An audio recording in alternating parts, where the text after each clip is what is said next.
Hello everybody, welcome back. Today as well we have got to another video. In this video I'll show you how you can sell on Bitget app, but before that please do make sure to like our video, subscribe our channel, and yes, without any further delay, let's get started.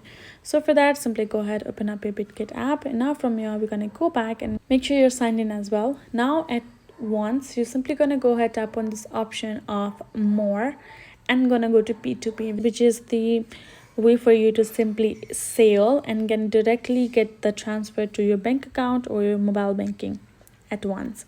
So from over here you're simply gonna go ahead, switch to sale. You're gonna tap on the USDT and change to USDT if you want, or you can change it to any other currency as well if you would prefer for them to be sold. These are the already available options in the market. Now you're going to go to the limit, and you can add up to your limit as well. Then you're going to go to methods and you can choose all if you would like.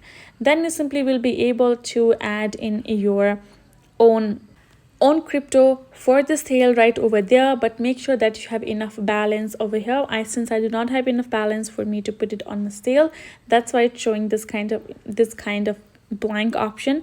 But all you gotta do is add in that, right? But if you have any confusion, you can simply tap on this little book icon, which will show you how to sell cryptocurrency right over here. You can see you simply have to sell. You can click to sell. You have to place an order. It will simply be hosted by the Bitget P2P, and the buyer will transfer money to you via the payment method in the transaction information, and you will be able to receive the money, and your asset will be transferred to them once you confirm it. So that is basically it. Hope this video was helpful to you all. Thank you so much for watching, and I'll see you guys in our next video.